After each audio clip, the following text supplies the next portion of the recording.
공감다락방 오늘 방송 초대 손님은 지난주와 이어서 자녀의 진로에 대한 여러분에게 다양한 정보를 나눠 주실 분이십니다.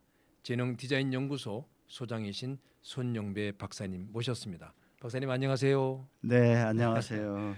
네, 다시 만나니 더욱 네, 반갑습니다. 반갑습니다.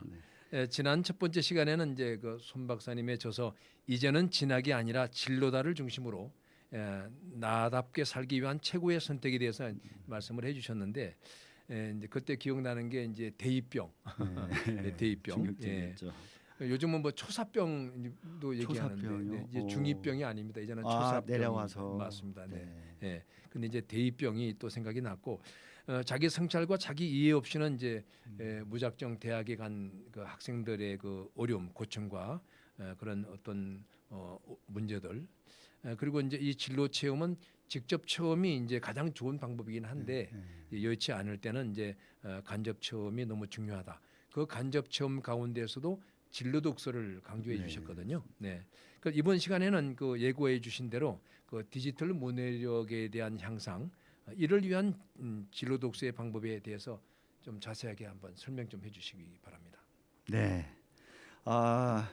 작가가 책을 홍보할 수 있는 기회가 주어진다는 거 이거 굉장히 그럼요. 네. 큰 기회거든요. 네. 그래서 오늘도 염치불문하고 네. 이 책을 말씀을 드릴게요. 네. 오늘 주로 이야기할 책은 청소년을 위한 300 프로젝트라는 네. 책입니다.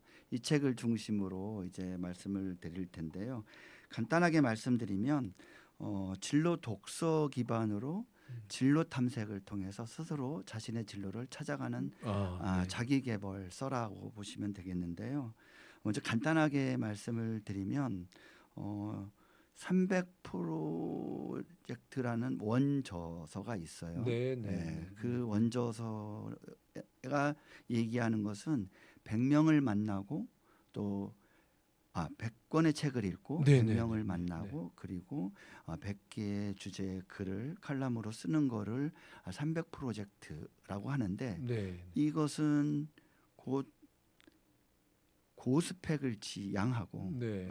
그리고 이 글쓰기와 만나고 기록하는 거를 통해서 이 스펙을 초월한다라는 네, 의미를 네. 갖고 있는데 이 책에서도 보시면 알겠지만 그 원저서에 여기 잠깐 살짝 들어 올렸어요. 네, 네. 그러면 청소년 버전의 30 프로젝트가 되는 거거든요. 네, 네. 그럼 네, 30 네. 프로젝트는 뭐냐? 아까 말씀드린 네. 300 프로젝트의 10분의 1 정도. 네, 우리 네, 네. 청소년들은 네. 그 10분의 1 정도만 해도 된다. 10권의 책을 읽고 예, 그렇습니다. 아주 단촐하면서도 머리에 쏙 들어오는데 진로 독서를 기반으로 이제 진로 탐색을 도와주는 책인 것 같기는 한데 아무래도 이제 아까도 이제 말씀을 드린 것처럼 디지털 리트리시 교육과 함께 부모님의 관심 이건 이제 30 프로젝트라고 하지만 부모님들도 같이 한번 해보면 참 좋을 것 같아요. 네. 네, 네, 궁극적으로는 네. 진로가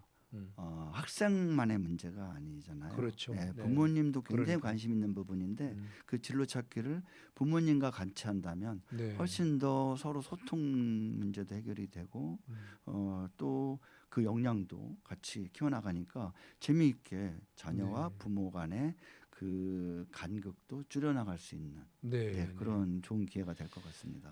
어떻게 하면 이 300 프로젝트를 이제 부모님들에게 좀 이렇게 이해하기 좋게 설명을 하실지 한번 좀 자세하게 한번 설명해 주시죠. 그러니까요. 제가 15년 전쯤에 그 원저서를 만났거든요. 네. 처음에 그 300 프로젝트라는 책을 읽고서 저는 유레카를 외쳤습니다. 네. 그리고 그 작가인 조현심 작가님을 존경하게 됐어요. 그냥 한마디로 예. 그 저자에 대해서 이해가 되면서 확 빠져들었어요. 그 뇌리를 쾅 때리는 이제 그런 느낌을 저는 이걸 계속해서 해야 되겠다. 그때 저는 이제 동기가 네, 시작이 됐어요.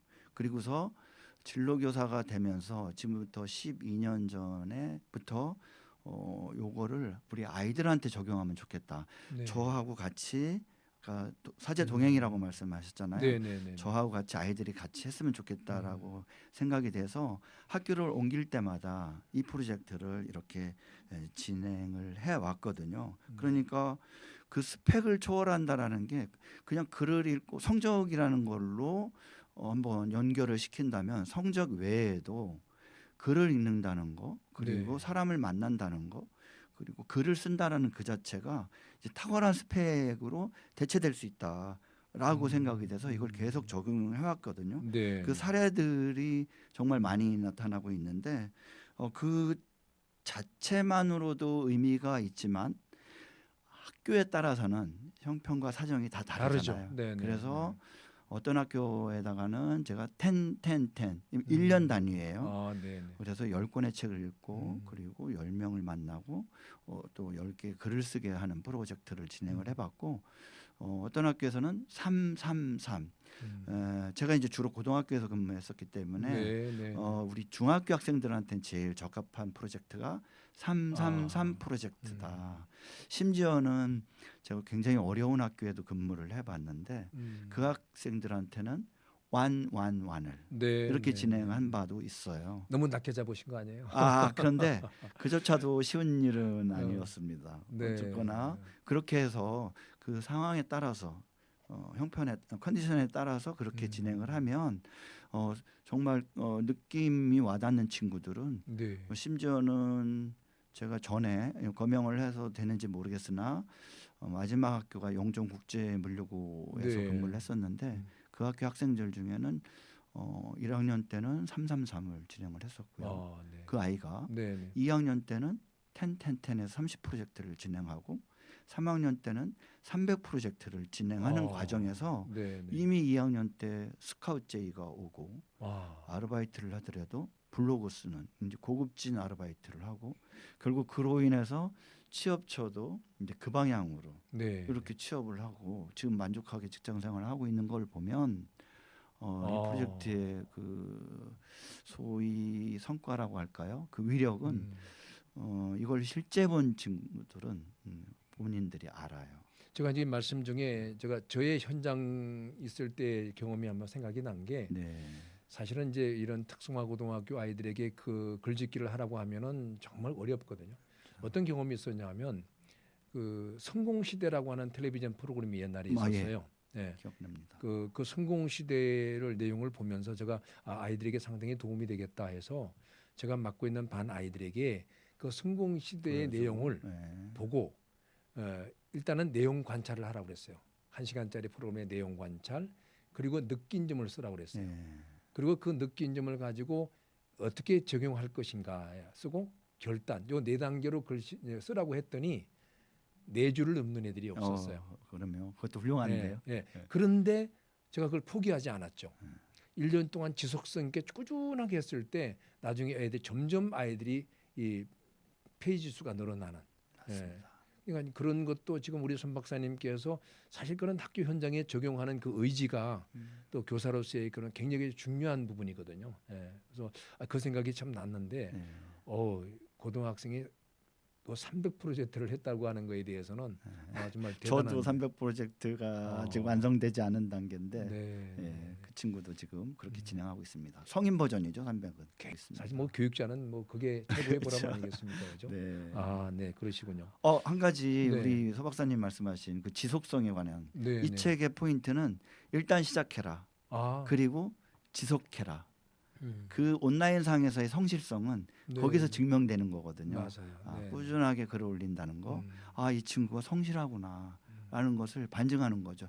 예전에는 생활기록부 가지고 뭐 이렇게 그렇죠. 했지만 지금 시대가 바뀌어서 그거는 그렇게 기준이 되지 않는 것 같아요. 네. 오히려 온라인상에서의 평판, 온라인상에서의 활동이 그 친구의 신뢰나 또는 성실성이 이제 증명되는 그런 시대에 바뀐 것 같아요. 그래서 시작이 반인 것 같습니다. 지금 말씀하신 것처럼 어떤 특성화 고등학교, 특수한 그런 상황이 있는 학교에서 이제 요즘 보면은 굉장히 학교들이 어려움에 빠져 있잖아요. 그러니까 어떤 손 박사님의 이런 진로에 대한 어떤 아주 양서를 이렇게 만들어내심으로 인해서 오히려 그 학교들에 대한 그 또 다른 희망, 그 특성화 고등학교가 앞으로 학생들이 그 진로에 대한 어떤 막연했던 것들이 가시적으로 보일 수 있는 획기적인 그런 책들인 것 같아요. 그래서 그런 쪽에 어떤 뭐 어떻게 좀 이렇게 아이들을 지도하시는 실질적으로 말씀하신 걸 읽고 사람을 만나고 또 이제 그 글을 쓰는 과정에 실질적으로 어떻게 좀 지도를 해 오셨는지. 지금 많이 당면한 문제 중에 하나는 아이들이 고교학점제라는 제도를 네. 통해서 지금 큰 이슈가 됐잖아요. 그렇죠. 그래서 네. 학점을 대학교 학생들처럼 스스로가 이제 학점을 이수하는데 어떤 거를 이수를 해야 될까? 이건 고민거리잖아요. 네. 네. 사실 앞서서 얘기했던 영종국제물류고의 사례를 말씀을 드린다면 두 개의 학과가 있어요. 국제물류과가 있고 국제관세과가 있단 네. 말이죠. 네. 각자가 자신이 원하는 학과에 입학을 했으나 추가적으로 진출하고자 하는 진로 분야는 물류과에 왔다 손치더라도 관세과의 과목을 수강을 함으로 인해서 네. 범위를 확대할 수가 있잖아요. 네. 그러니까 제가 적용한 사례는 1학년 아이들한테 물류과 학생들한테는 당연히 물류에 관한 책을 읽고 또 그에 관한 전문가 또는 선배를 만나고 또 그와 관련된 글을 쓰게끔 그래서 333을 전교생한테 그 프로젝트를 진행을 하게 했어요. 네. 그러면 관세과 아이들은 관세 분야 해야겠죠. 2학년 때 들어서는 다른 과에 있는 과목들에 대해서 이제 그 관세 분야의 책을 읽고 관세 분야의 전문가를 만나고 선배를 네. 만나고 네. 또 글을 씀으로 인해서 3학년 때는 이제 자신이 가고자 하는 분야를 이제 정하게 되는 거죠. 네. 왜냐하면 책을 읽고 글을 쓰고 또 만나 쓴 결과에 대해서 최종적으로 그러면 지금 대학생들 경우에 대학을 가더라도 1학년 때 이렇게 자퇴를 하거나 다시 또 대학을 가기 위해서 준비하는 친구들의 숫자가 사실은 굉장히 높거든요. 네. 그렇죠. 중대 포기하는 네. 친구들 비롯해서 또는 취업을 하더라도 특성고등학교 학생들이 취업을 하더라도 가서 잘 적응 못하는 부분 문제도 맞아요. 네. 이렇게 해결이 되는데 도움이 되는 이제 그런 프로젝트인 거죠. 네. 이런 사례가 있어서 저는 요거는 특히 특성화고등학교 친구들한테 네. 더군다나 상업계 고등학교 학생들이나 어떤 작품을 만들어서 그 길로 자신의 미래를 진로를 찾아가는 친구들이라면 그거를 그냥 오프라인의 포트폴리오를 갖고 있는 걸로 끝나는 게 아니라 네. 네. 온라인상의 포트폴리오를 네. 만들어서 게시함으로 인해서 저의 역량이나 또는 전문성을 어필하는 거죠. 그렇죠. 네. 그걸 본 그 누군가가 네. 앞서 얘기했듯이 스카우트 제의가 또 올 수도 있는 것이고 네. 자기소개서를 만약에 쓴다면 그런 활동한 거에 대해서 한 줄만 쓰면 당연히 입사를 위한 인사 담당자나 또는 대학에서의 그 입학사정관들이 그걸 볼 거 아니겠습니까? 이거 또 다른 이야기를 여기다 기록한 친구니까 검색했더니 그렇게 줄곧 그 학과나 이 분야에 관심이 있어서 이런 활동을 한 게 그대로 녹여져 있었기 그렇죠. 때문에 네. 설령 공부를 좀 못한다 네. 치더라도 네. 네. 우리 서 박사님 입장에서는 누구를 뽑으실 것 같아요?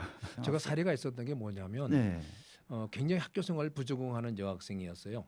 근데 그 여학생이 정말 어려운 상황에 놓여 있는 아이였는데 그 예전에는 그 모델을 만약에 이제 길거리 캐스팅이라고 했죠. 예전에는 그랬잖아요. 명함 돌리고 뭐 이제는 그런- 없어졌잖아요. 네. 이제 이 IT 시대에 이제 이거 네. 길거리 캐스팅이 없어지고 이 친구가 언니가 이제 그 홈쇼핑을 하는데 네. 그게 이제 모델이 된 거죠.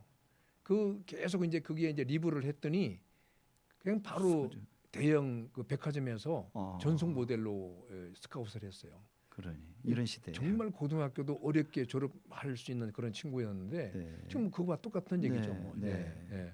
그런데 참 이게 말씀 나누다 보니까 자꾸 이게 흥미진진한데 그러면 그 사실은 아이들이 책을 읽는 것까지는 할 수 있다고 치더라도 잘 아시겠지만 우리나라 국어 교육이 읽기는 될지 몰라도 말하기가 어렵잖아요. 인터뷰가 쉽지는 않았을 것 같아요. 그 부분은 또 어떻게 해야 되는지 좀 말씀해 주시죠. 저도 사실 글을 쓰는 사람이라 네. 이렇게 인터뷰하는 게 쉬운 일을 글로 그렇죠. 표현하는 거는 좀 익숙한데 네, 네, 네. 말하는 거는 네. 불편하단 말이죠. 네. 누구나 그럴 텐데 그렇죠. 특히나 우리 아이들은 하나 또는 많아야 둘 네. 그리고 또 코로나 팬데믹으로 인해서 그냥 단절된 세상에서 혼자 핸드폰하고 네. 같이 살아왔단 말이죠. 네. 이러다 보니까 체력적인 부분, 체력, 그러니까 신체 활동이 적었으니까 그렇죠. 이런 부분도 문제가 됐었고, 네. 그리고 사회성에 대한 문제도 이제 크게 대두가 됐잖아요. 네. 근데 저는 학교에서 그래도 진행하고 있는 진로 체험이라는 프로그램을 통해서 방문을 하러 간다는 거죠. 네. 그럼 갔을 때 그냥 보통은 보고서 하나 쓰게 하거든요. 그럼 그거를 제출하는 게 아니라 그것 또한 네. 가서 방문처를 사전에 온라인상에서 여기에 대해서 사전 조사를 해가지고 질문 리스트를 한두 개 정도 만들어서 거기에 설명하시는 그 분하고 질의응답을 통한 인터뷰를 네. 네.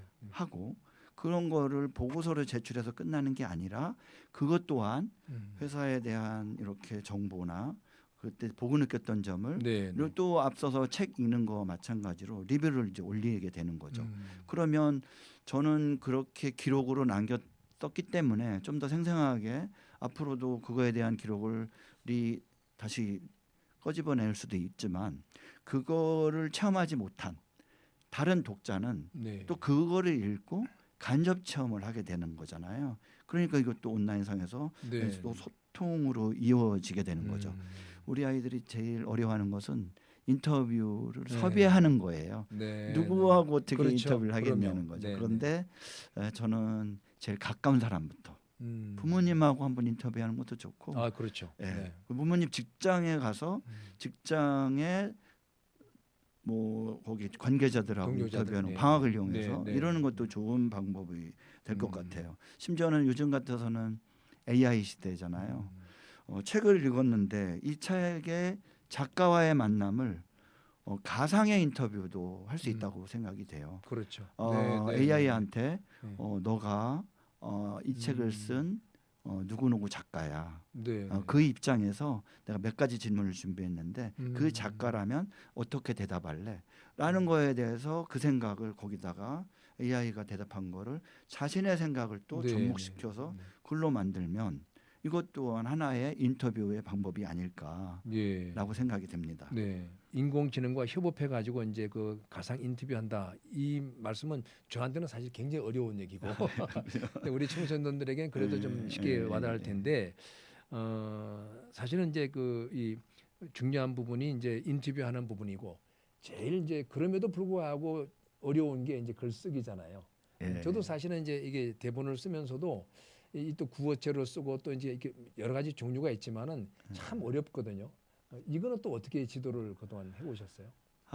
글쓰기 다들 어려워하죠. 최종 단계에 정말 어렵죠. 해당되는 건데 네. 뭐 기록 방식은 앞서서 블로그에다 포스팅하는 거는 이제 같은 방식이에요. 네. 하지만 자신이 관심 있는 분야의 주제를 정한다는 거고, 흥미를 느끼게 해주는 거죠. 또 뒤집어 말하면 자신이 하고 싶은 얘기를 한다는 거죠. 형식이 따로 있는 게 아니니까 답과 형식이 없다. 자신의 생각을 감상을 주관적으로 기록한다는 거가 출발점이라면 좀 더 쉽게 접근할 수 있을 것 같고 근사한 글을 보고 주눅들 필요가 없다. 자유의 주관을 가지고 쓰는 거니까요. 그래서 저는 이제 그렇게 몇 개를 쓰다 보면 처음에 말씀대로 뭐 4줄 썼다고 그랬잖아요. 이게 늘어나거든요. 그럼요. 댓글 다는 것도 소위 아이들이 출발점은 댓글인데 크크크 히로 끝났다면 맞아요. 한 줄 달고 2줄 달고 계속 이렇게 늘어나게 되는 걸 보면 이것을 누군가는 읽을 것이다. 라는 이제 염두에 두고 쓰는 거라 저는 이 생활을 글감 조금 흥미를 느끼기 시작하면 오늘은 어떤 주제로 쓸까라고 글감을 찾아 생활을 합니다. 저도 경험한 바 그런 거거든요. 그렇죠. 오늘은 뭘 쓸까? 아마 오늘 이렇게 난생 처음 했던 이 도전에 대해서 이제 글을 인터뷰한 방송에 대해서 이제 기록을 할 것 같은데 네, 네. 이런 게 이제 중요할 거라고 생각돼요. 네. 사실 잘 쓴다라는 기준이 있을까요? 예, 네, 알죠. 저는 네, 잘 쓴다는 네. 기준 누구도 얘기할 네, 수 네, 없을 네. 것 같고요. 그런 노력하는 것보다는 저는 앞서 얘기한 대로 네. 지속성, 꾸준하게 쓰는 게 더 중요하다라고 네. 말씀드리고 싶습니다. 그 우리 어른들의 인식은 그냥 어떤 프레임에 예, 어떤 양식에 딱에 갇혀서 인식이 돼 있는데 사실 요즘 청소년들은 그렇지 않거든요. 이제 그런 부분에 대해서 어쨌든 이 부분을 통해서 읽고 만나고 기록을 하면서 디지털 문해력이 향상된다고 말씀하신 건데 하여튼 오늘 이제 두 번째 이제 방송까지 해주셨는데 제가 좀 아쉽습니다. 그러니까 왜냐하면 더 이제 정확하게 우리 아이들에게 피부로 와닿을 수 있는 부분은 이제 한번 또 기회 있을 때 한번 더 출연해 주셨으면 좋겠고 나답게 살기 위한 최고의 선택 뭐 주제가 저는 참 너무 좋고요. 이거 우리가 듣는 청취자분들에게도 많은 관심을 끌게 될 것 같고 청소년 300 프로젝트를 통한 진로 독서와 진로 체험 얘기를 해주셨는데 다음번에 또 한번 기회가 되실 때 또 어떤 요즘은 원체 이제 트렌드의 변화가 지금 이렇게 급격하니까 네. 또 좋은 컨텐츠가 준비가 되시면 또 한번 예. 자리해 주셨으면 와. 고맙겠습니다. 네.